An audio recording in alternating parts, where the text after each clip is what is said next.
குருவே சரணம்.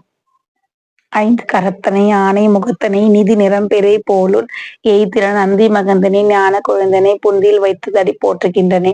வக்கரதுண்ட மகாகாய சூரிய கோட்டி சமப்பிரப நிர்விக்னம் குருமே தேவ சர்வ காரியேஷு சர்வதா. ஓம் பூர்புவஸ்ஸுவ தத் சவித்து வரேண்யம் பர்கோ தேவஸ்ய தீமஹி தியோ ன பிரசோதயாத். ஓம் ஸ்ரீ ராகவேந்திர சுவாமி நமோ நமः. ஓம் சாய்ராம். குருவே சரணம்.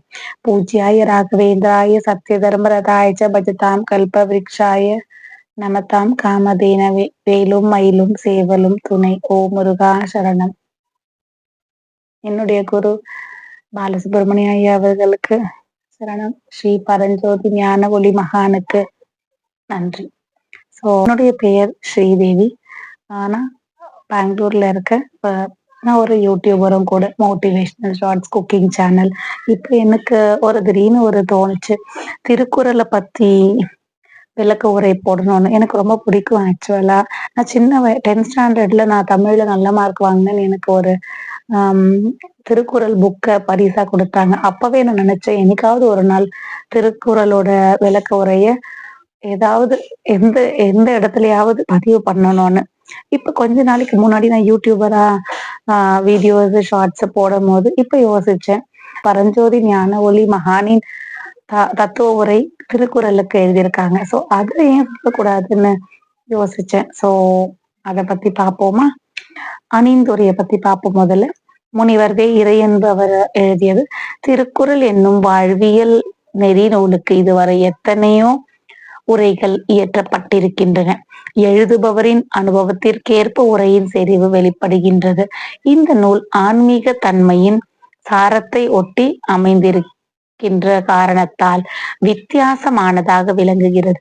திருக்குறளில் 7 என்கின்ற எண் எவ்வாறு முக்கியமானது என்கின்ற நுழைவாயிலோடு ஆரம்பமாகின்ற இந்த நூல் பல அடிப்படையான உள்ளொலி கூறுகளை உள்ளடக்கி இருக்கிறது. எழுத்துக்களுக்கு மட்டுமல்ல, ஓசைகளுக்கும் அகரமே ஆதாரம் என்பதை பல்வேறு நிலைகளில் விளக்கி செல்கிறது. மலர்மிசை ஏகினால் என்பதற்கு சகஸ்ர தாராவை ஒப்பிட்டு காட்டுவது சிந்திக்க வைக்கிறது.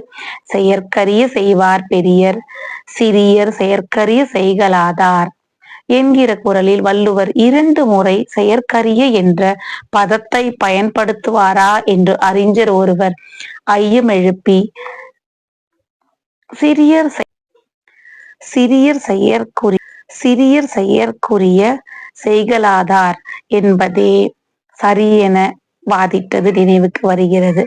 எல்லோரும் துறவறம் சென்று விட்டால் அவர்களுக்கு உறுதுணையாக இருப்பதற்கு யாரும் இருக்க மாட்டார்கள் என்பதால் உலகம் இல்லறமும் துறவரமும் இயைந்து இருப்பதால் இயங்குவது என்கிற குறளுக்கு விளக்கம் செறிவாக இடம்பெற்றிருக்கிறது.